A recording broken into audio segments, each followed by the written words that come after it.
حضرت عبداللہ ابن عباس رضی اللہ تعالیٰ عنہ آپ روایت کرتے ہیں کہ آقا علیہ الصلوۃ والسلام نے ارشاد فرمایا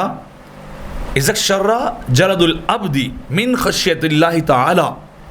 کہ جب اللہ کے خوف سے کسی انسان کا بدن کانپتا ہے، کب کپاتا ہے،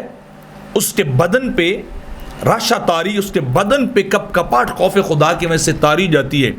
اور وہ کانپنے لگ جاتا ہے اپنے گناہوں کو دیکھ کر، اللہ کی ذات کا خوف اس کے دل میں آتا ہے کہ میں نے گناہ کیا ہے تو مجھ سے حساب و کتاب لیا جائے گا،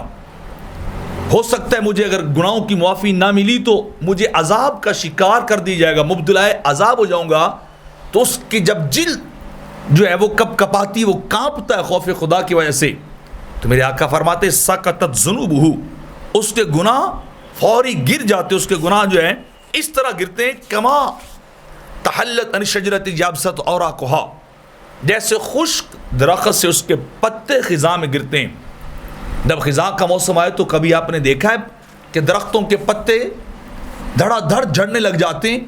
اوپر نیچے گرنے لگ جاتے ہیں، بے حساب طریقے سے گرتے ہیں، ڈھیر لگ جاتا ہے اس درخت کے نیچے، اس خزاں کے ماحول میں، اس خزاں کے موسم میں۔ تو جب وہ جس طرح درخت کے پتے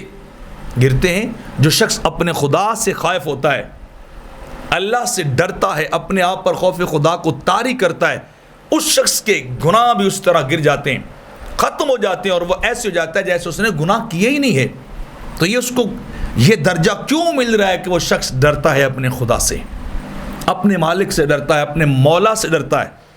اس کا خوف اس کے دل میں ہے، تو یہ خوف اس کو گناہوں سے منزہ اور پاک صاف کر دیتا ہے۔